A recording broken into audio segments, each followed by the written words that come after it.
Israel had just survived the bloodiest civil war in its short history, and the peace settling over Jerusalem was the fragile kind, the kind that still bleeds underneath the surface. Absalom, the son who had raised an army against his own father, lay dead under a pile of stones in the forest of Ephraim, and with him went most of the trust Israel still had in its own leadership. David returned to his throne, but he returned as a king who had lost more than he had won, a man mourning a rebel son with the same breath he used to order a shattered nation rebuilt. In the middle of that impossible rebuilding, David made a decision nobody in his court dared question out loud, even though everyone felt it as a quiet betrayal. He summoned Amasa, the very general who had commanded Absalom's armies against him, the man who had fought on the wrong side, and handed him command of the entire army of Israel. Amasa was no stranger to the royal family. He was David's nephew, the son of his sister Abigail, and a blood cousin of the man who had spent decades as the kingdom's most feared military commander, Joab. Joab had stood beside David since the caves of Adullam, had bled for him on every border, and had led his armies through decades of wars that made the kingdom great. And now David, without a word of recorded explanation, handed his army to the man who only weeks earlier had stood among the rebels. Nobody knows exactly what went through Joab's mind in that moment, because the ancient text narrating this story keeps total silence about his words, his expression, his face. We only know what he did next, and what he did next is one of the coldest, most calculated scenes in the entire Hebrew Bible. Because the peace did not survive a full chapter, a man named Sheba rose in rebellion, blowing a trumpet across the northern tribes, and the kingdom David had just reunited threatened to split apart again. David needed an army in the field immediately, so he ordered Amasa, his newly appointed commander, to gather the men of Judah within 3 days. 3 days that, for reasons no historian or theologian has ever fully explained, Amasa failed to meet. The text simply says, he lingered longer than the time set for him. A short, almost uncomfortable line that opens a question nobody has ever answered. What was Amasa doing during those missing days? Was he unsure of his freshly granted loyalty? Did he distrust the men he now had to lead? Or did he simply lack the real authority David had handed him on paper? Whatever the reason, that delay cost him the one thing a general can never afford to lose in front of an impatient king: the benefit of the doubt. David, without waiting any longer, turned to Abishai, Joab's brother, and ordered him to chase down Sheba with whatever troops were already available. And wherever Abishai stood, Joab was never far behind. The general pushed out of power had not vanished. He was simply waiting in the shadows for the exact moment to return. The troops marched north out of Jerusalem, and somewhere near the great stone of Gibeon, something unexpected happened. Amasa, the missing general, appeared in front of them. He had finally gathered his men late and now marched to meet Joab's and Abishai's forces on that same road. It was at that crossing point, in that instant when two armies and two rival generals collided, that the Bible describes what happened with almost surgical precision. Joab wore his war garment, fastened with a belt from which a sheathed sword hung, and as he walked toward Amasa, the sword slid loose from its sheath and dropped to the ground. Joab bent down, picked it up as though it were an innocent accident, and kept walking toward his cousin with the blade now hidden in his left hand. "Is it well with you, my brother?" Joab asked out loud, with a warmth any witness would have read as a gesture of family reconciliation. Then he reached his right hand toward Amasa's beard, the traditional greeting men of that era used before exchanging a kiss of peace. Amasa, disarmed by his own trust, saw no danger in a cousin who held his beard while smiling at him. He never saw the left hand. He never saw the sword Joab had picked up off the ground minutes earlier with the perfect excuse. The instant Amasa let his guard down, Joab drove the sword into his stomach in a single motion and needed no second strike. The ancient text says his insides spilled onto the ground, an image so brutal that translators softened it for centuries, though the original Hebrew leaves no room for ambiguity.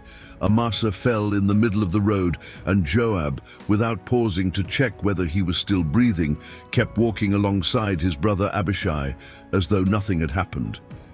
Not a word of explanation to the troops, not an order to help him, not a single moment of hesitation. The entire army, the very men Amasa had spent so much effort and delay gathering, suddenly found their general bleeding out in the middle of the public road. And here the story holds another detail rarely told. The soldiers passing the body kept stopping to stare, frozen, unsure what to do with the scene in front of them. An entire army in full march began slowing down simply because of the gravitational pull of a corpse lying in the dirt. Someone, whose name the Bible never records, understood the problem immediately. If the men kept stopping to look, the hunt for Sheba would collapse before it even began. So that anonymous soldier dragged Amasa's body off the road, carried it into a nearby field, and covered it with a garment, not out of respect, but so no one else would be distracted by looking. It is one of the most dehumanizing images in all of Scripture. A murdered general covered in haste like a logistical obstacle, not like a fallen leader being honored. And it worked.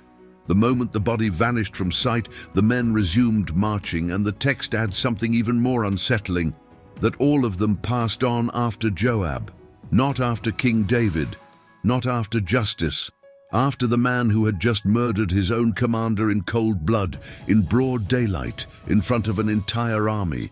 With a single stroke of the sword, Joab did not just remove a rival, he reclaimed full command of Israel's army without David ever giving that order.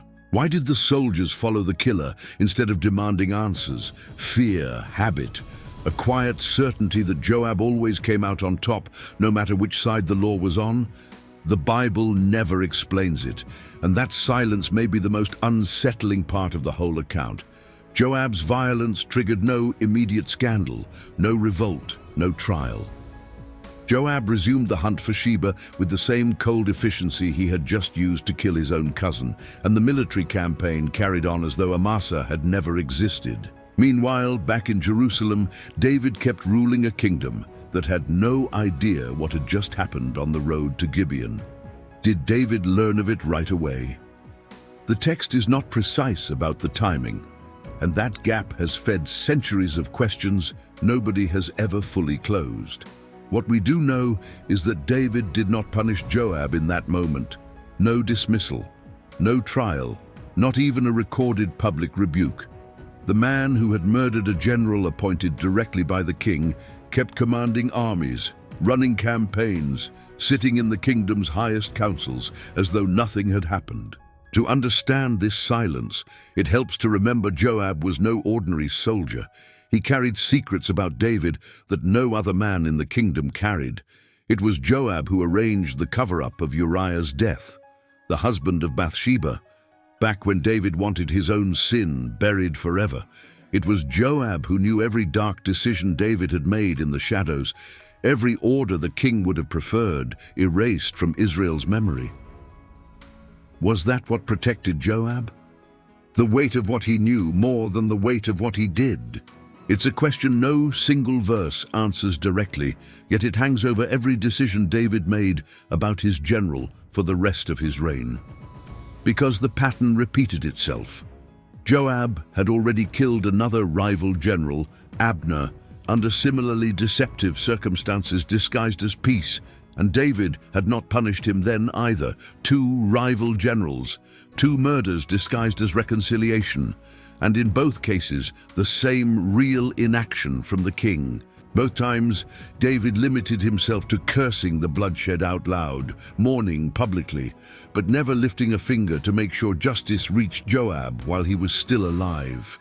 This is where the story stops being only about Joab and starts being about something far more uncomfortable, the price a king pays when he needs a dangerous man too much. David needed Joab. He needed his military loyalty, his ability to hold the army together, his willingness to do the dirty work no other general dared to touch. And that quiet, constant need became the invisible armor that shielded Joab for years from a punishment that, in theory, any other man would have faced immediately. Meanwhile, Amasa's name almost completely disappears from the rest of the biblical account, as though his death had been nothing more than an administrative incident in Joab's reconquest of power. There is no eulogy, no funeral described, not a single verse dedicated to honoring the memory of the man who, by David's own choice, was supposed to lead the army of reunification. It is a silence that clashes violently with how carefully the text describes every physical detail of his murder. The Bible remembers with precision how Amasa died, but almost entirely forgets who he was in life, what he thought, what he felt receiving a command he must have known would cost him his own cousin's friendship. Did Amasa know, deep down, that accepting the post made him a target?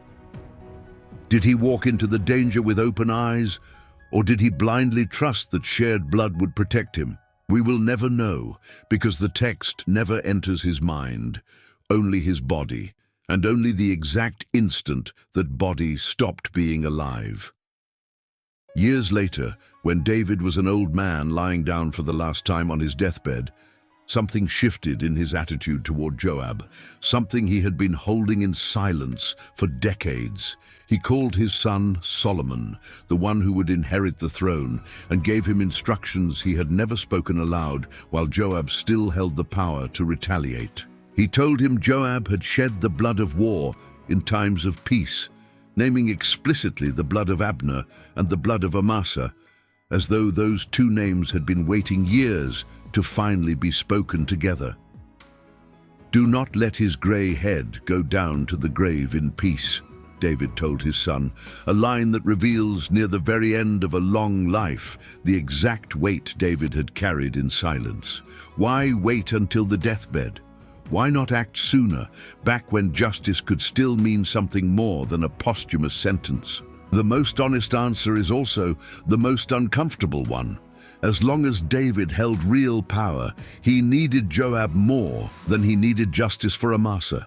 Only once David's power no longer depended on anything, once he stood at the edge of leaving the throne forever, could he finally allow himself to say out loud what he had silenced for years.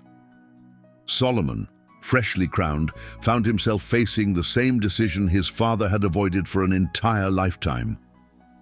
What to do with the man who had killed two generals under the mask of peace? Joab, hearing that the new king was executing other men who opposed him, ran to a place he himself must have known would not fully protect him. The altar of the tabernacle, gripping its horns like a man seeking sacred refuge. It was the desperate gesture of a man who had spent his entire life at the center of power, and now, old, clung to a stone altar as his very last shelter. Solomon sent Benaiah, one of his most trusted men, with orders to pull him out and execute him, even inside the sacred grounds. Benaiah hesitated at first, because killing a man holding the horns of the altar violated a tradition of sacred asylum that even kings rarely dared to break. But Solomon insisted, quoting the very words his father had left him on his deathbed. The blood of Abner and the blood of Amasa had to fall at last on the head of the man who had spilled it. And so, inside the same sanctuary where men came seeking forgiveness, Joab died by the sword, decades after killing Amasa with his own, on that same road where no one had demanded justice at the time. The circle closed generations after it opened, in a sacred place, by order of a king who had not even been born when Amasa fell on the road to Gibeon. It is one of the rare moments in the Bible where justice arrives so late that the man finally carrying it out is not even from the same generation that suffered the original crime. Was it real justice, or simply the political convenience of a new king clearing out the most dangerous men inherited from the previous reign? The Bible never answers that question with a single voice. It lays out the facts and leaves the reader to sit with the discomfort of deciding what truly happened that morning at the altar. What is clear is that Amasa's death was never only about Amasa. It was the first visible link in a chain of silence, power, and delayed revenge that stretched across 3 full reigns: a general murdered by a faked embrace, an army that chose to follow the killer instead of demanding answers, a king who stayed silent his entire active life and only spoke once he had nothing left to lose, and a son who, in order to secure his own throne, ended up carrying out a sentence that should have been passed decades earlier, on that same road where Amasa's body was covered with a garment so it would not slow down a marching army. Perhaps the darkest part of this story is not the edge of Joab's sword, but the speed with which an entire army decided not to see what it had just seen. No soldier stopped to ask why his general lay bleeding on the ground. None demanded an explanation before falling in behind the man, still holding a stained blade. That automatic obedience, that ability to look the other way whenever power demands it, may explain better than anything else why Joab could kill twice without paying the price right away. Power in this story does not protect whoever is right, but whoever holds the faster sword and commands an army willing to look away. And that pattern, far from being limited to one dusty road near Gibeon 3,000 years ago, is perhaps the reason this account still unsettles anyone who reads it closely today. Amasa trusted a familiar greeting. He trusted a right hand reaching for his beard. He trusted that shared blood meant something more than a tactical advantage for his killer. That trust, that exact moment he lowered his guard in front of someone he considered family, may be the most uncomfortable and most human lesson in the entire account. Because the betrayals that hurt the most and kill the most effectively rarely arrive disguised as declared enemies. They arrive as brothers, calmly asking if everything is all right. The Bible never needs to spell out the moral of this story. It builds it from bare facts alone: a sword that falls to the ground by accident, a beard held with apparent affection, and a body covered with a garment so it would not interrupt a military march. And there it remains, tucked into a handful of verses, one of the coldest and least remembered killings in the entire Old Testament, hidden between Sheba's rebellion and the rebuilding of David's kingdom. A general who accepted a post he knew was dangerous, a cousin who faked affection to hide a sword, an army that chose not to see, a king who waited a lifetime to speak, and a son who in the end had to finish what his father never dared resolve while he still held the power to do it without consequence. Amasa's story is not only the story of a death, it is the story of how long justice can take when the executioner is more useful alive than the crime he committed. And it is also a quiet reminder that in the Bible, as in life, some of the deepest betrayals do not arrive wrapped in hatred, but in a warm greeting, an outstretched hand, and a question that sounds like care. Is it well with you, my brother? That question, spoken seconds before the final blow, still echoes centuries later as one of Scripture's oldest warnings about the real nature of power and trust.